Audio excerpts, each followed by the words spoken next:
Alright guys, so I thought I was done with Cyberpunk 2077. I had made my review, did relatively well, thank you for watching that video.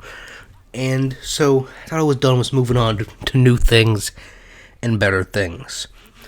But unfortunately, they released their roadmap for 2021 into 2022 with content, updates, and all that stuff. So we need to talk about it because I've seen a lot of positive things and a lot of people saying good things about it.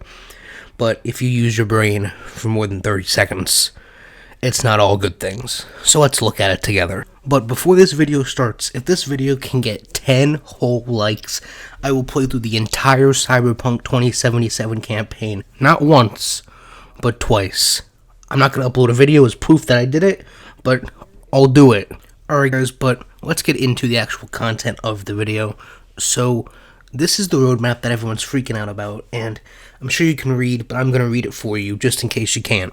So, up to now, right, 2021, we've had 3 hot fixes that make the game better, make the game worse.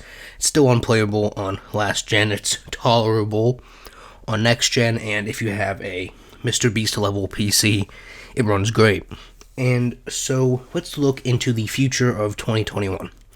So in January and February, there are a few patches, 1.1 and 1.2, making the game better and making it the best open world experience you've ever played.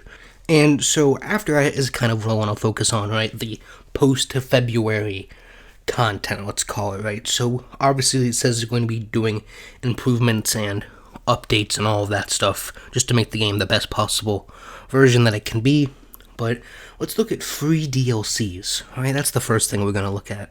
This is all new story content, original weapons, places to explore, new vehicles, new characters, new outfits, all this stuff. Really cool and interesting stuff. And then finally, next-gen console updates to make the consoles finally catch up to what the game looks like on PC. Now, again, it's not a very extensive roadmap, but this is CD Projekt Red's roadmap.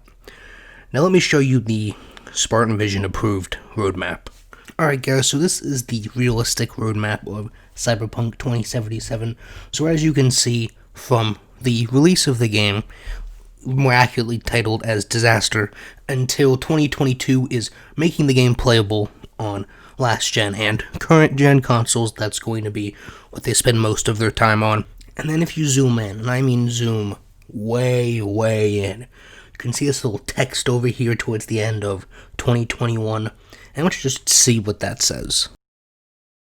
Oh shit, you guys weren't supposed to see that, so sorry about that one.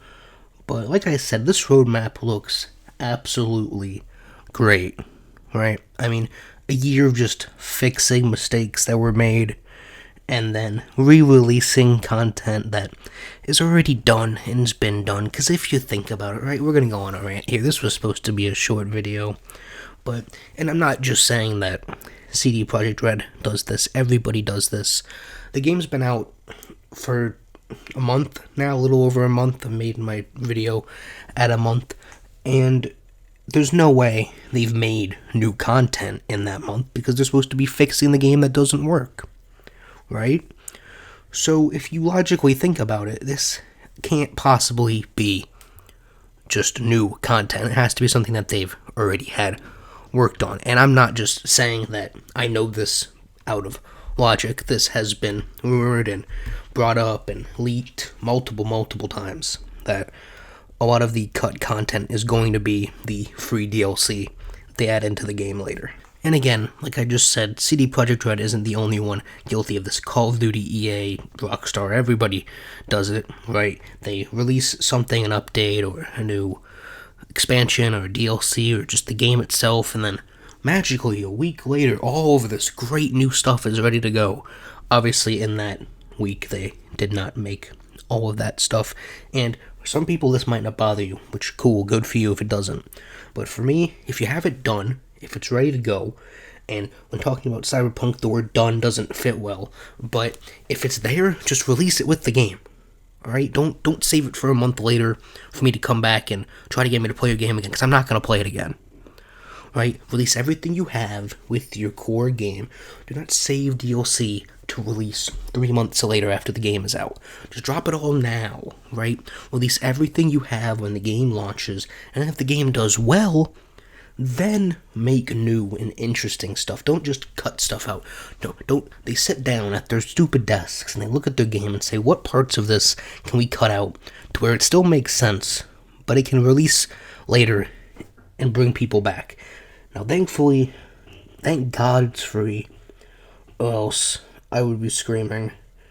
So at least it's free. That's positive. At least the people who like the game can play the free DLC. So good for you guys. But essentially, this would not bother me because everyone's like, look, they're not going to give up on the game. But nobody gave up on Battlefront 2. And, well, Battlefront 2 was a significantly better game than it launched as today, than it was, 4 years ago now? The general audience, most people who bought Battlefront 2, played it, found out it was broken, didn't like it, put it aside, never played it again. All of those people, which is the general public, the people who aren't losers like us, right?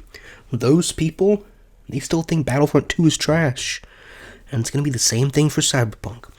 Let's say they get the Xbox 360 version, I don't care, looking like the PC by the end of 2021.